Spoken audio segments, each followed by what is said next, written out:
66号3万2入围时，信不信我今日拿入围时早？冷剑雄还吃里和我打声仗，你又是哪里蹦出来？正式进入本场拍卖会，没有拍到的家人们也先不要找。不瞒两位，我看不。所言极是，我车这位道友，皇是什么鬼？我凭什么卖这么想要？本公子就大发慈悲，可以清点一下，80万两都在这个储物袋里。怎么回事？Halo guys, welcome back to KD Universe. Mari kita lanjutkan salah satu tonghua termantap di channel ini, Jesse Changhun atau Fearless Battle Spirit. Sedikit info dulu kalau Babang Pei Tian tidak kunjung keluar dari web aslinya guys. Jadi mungkin akan libur beberapa minggu dulu ya guys. Kalau semisal udah rilis akan langsung mimin upload kok, kalian tenang saja. So di part hari ini kita semua bakal menyaksikan rencana Chinan dalam mengacaukan Yunfang dan aliansi bisnis itu semua berjalan mulus. Wow. Berarti Mimi ketipu dong kemarin sama rencananya. Seperti apakah rencana aslinya si Chen Tian ini? Langsung saja kita review sedikit dulu di part terakhir di mana kita menyaksikan pelelangan yang sudah dimulai. Yunfang sendirilah yang menjadi pemimpin dari pelelangan itu dan mengeluarkan harta pertama. Melihat harta-harta di sana, Putri Miao dan Pencong tentu tertarik, sehingga Chinan turun tangan membelikan untuk mereka. Tapi tak lupa mereka datang ke pelelangan ini dengan bentuk penyamaran ya guys. Alhasil Chinan memborong semua harta di sana yang ada di pelelangan dengan harga yang tinggi semua. Tentu tindakannya si Chinan yang menghabiskan semua harta membuat orang-orang kesal guys. Mereka penasaran siapakah Chinan ini berani sekali. Tetapi di ujung acara Yunfang mengeluarkan harta paling langka, yaitu harta milik Zhe Xiao yang dimana itu membuat semua orang terkejut dan ingin mendapatkannya. So maka dari itu kita pun masuk ke intro ya guysku.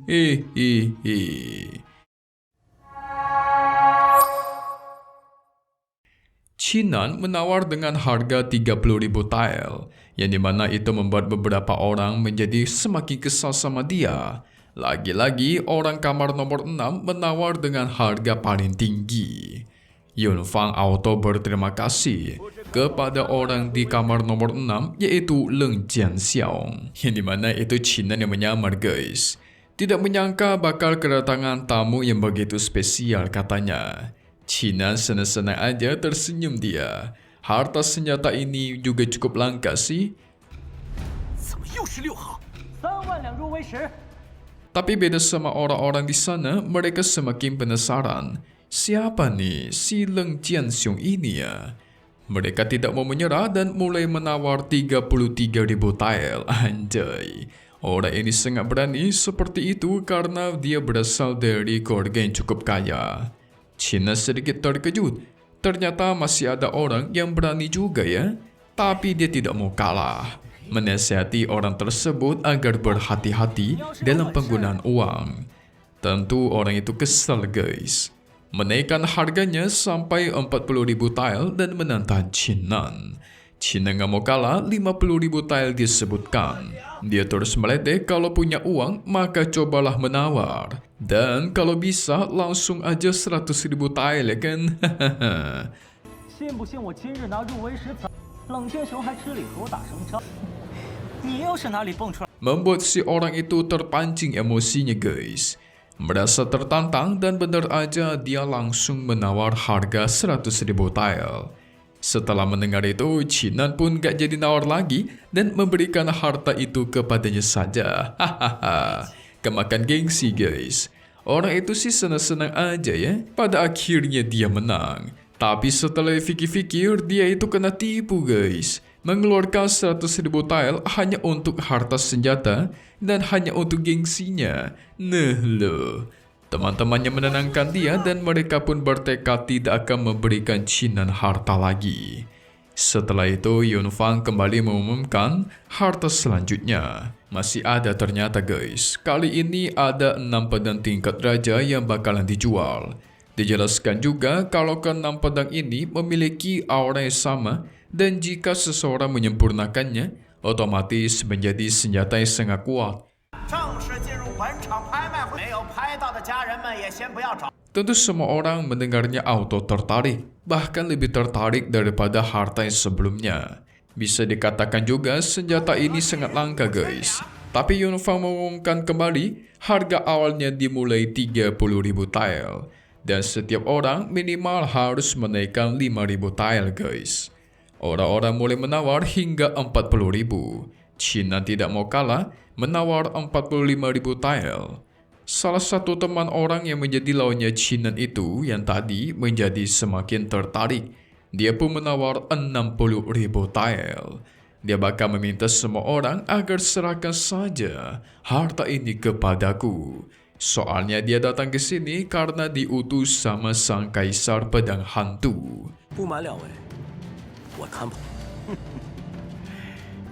所缘骑士，我出。 Mendengar kaisar pedang hantu, semua orang terkejut karena rumor sempat mengatakan kaisar pedang hantu itu orang yang sangat kuat. Ditambah dia baru saja menghabisi 2 sekte baru-baru ini. Wow. Penguasa kota yang mendengarnya tentu tidak terima guys. Dia sama sekali nggak takut dan tidak setuju. Berani sekali menggunakan kekuasaan dalam pelelangannya ya. Namun apa yang terjadi? Sebelum si penguasa kota bertindak, China sudah bertindak duluan. Di mana dia menawar 70.000 tael dan sama sekali tidak takut sama si kaisar pedang hantu itu guys. Nah loh. Jelas si utusan kesal guys, menasihati Chinan agar fikir dulu 2 kali sebelum bertindak. Tapi Lord kita nggak peduli, malahan dia menyuruhnya agar pergi saja kalau nggak mampu bayar. Hehe. 这位道友，凤凰是什么鬼？我凭什么卖？不想要，本公子就大发慈悲。 Orang tersebut murka guys, menawar hingga 100.000 tael. Tapi sepertinya kali ini Chinan gak mau nyerah ya seperti sebelumnya. Tawar-menawar terus terjadi sampai harga 350.000 tael. Gila. Gak cuma itu, Chinan mengatakan ya palingan lawannya ini adalah seorang pengecut yang cuma bisa ngomong besar doang. Orang itu makin kesal, gengsinya dihabisin guys. Dia langsung menawar 500.000 tael. Barulah dari situ Chinan menyerah dan memberikan harta itu kepadanya. Hahaha, sengaja dia guys. Tapi bukannya senang mendapatkan senjata itu, dia malah makin kesal. Soalnya kan dia harus mengeluarkan 500.000 hanya demi harta senjata yang sebenarnya nilainya harusnya nggak sampai segitu. Yunfang memberikan selamat kepada tuan yang berada di kamar nomor 2 yang telah mendapatkan harta itu. Karena tidak mau buang-buang banyak waktu, dia pun kembali melanjutkan pelelangan dengan mengeluarkan harta selanjutnya. Nah, singkat cerita, pelelangan pun sudah selesai dan Zhou kembali ke toko tersebut. Dia langsung disambut oleh Yunfang dan yang lainnya dan memberikan informasi. Semua senjata-senjata yang dia berikan sudah terjual semua. Dan setelah semua dihitung, semuanya sudah diambil sama si Yunfang. Zhou pun ingin menarik semua uang yang dikumpulkan itu guys. Sempat ditanya apakah disimpan ataukah tidak di aliansi bisnis. Dengan cepat Yunfang memberikan sebuah kantong yang berisikan semua uangnya. Zhou merasa senang, tidak menyangka sebenarnya Yunfang orang yang masih bisa dipercaya. Padahal toko ini kelihatan tidak bagus-bagus amat gitu loh. Hehehe. Udah dapat untung besar tapi diledek lagi ya. Kurang ajar nih Zhou nih. Karena masih ada urusan, dia pun pamit dan segera pergi. 可以清点一下，10万两都在这个储物袋里。 Di sisi lain, tepatnya di markas Chinan, Putri Miao dan Pencong senang mereka guys. Dia mendapatkan beberapa harta dari pelelangan yang tadi. Tapi nggak lama dari itu, Chinan datang dan membagikan sejumlah uang kepada mereka. Mereka berdua senang dong. Jumlah uang yang diberikan cukup banyak. Namun si Putri Miao bingung nih. Ternyata itu dikarenakan dia tidak pernah melihat uang sebanyak ini. Haha. Alhasil mereka pun tertawa bahagia guys. Tidak lama dari itu, Chinan menggunakan sebuah teknik khusus dari sana. Dan apa yang terjadi? Senjata-senjata lelang yang didapatkan orang lain sebelumnya itu tiba-tiba meledak. Loh, kok bisa meledak? 怎么回事？技术力。 Orang-orang itu auto protes ke tokonya Yunfang dan berusaha mendobraknya. Mereka merasa tertipu, sudah membayar mahal, tetapi malah meledak guys. Yunfang berusaha menjelaskan itu bukanlah kesalahannya dan tetap berjanji akan memberikan kompensasi. Tetapi orang-orang itu masih nggak terima guys. Karena mereka ingin menghajar Yunfang secara langsung. Jelas penguasa kota kesal dong. Ternyata ini semua gara-gara Zhou. Hehe. Jadi sebenarnya lebih tepatnya gini guys. Semua perbuatan ini adalah ulahnya si Chinan. Nah, di mana Chinan sebenarnya itu berubah wujud menggunakan teknik transformasi dan menjadi Zhou. Pantesan aja ketika orang-orang nawar gede senjata-senjata itu dan dia pun langsung nyerah tadi guys. Dan pantesan aja dia bisa membagikan uang yang begitu banyak kepada Putri Miao dan Pencong.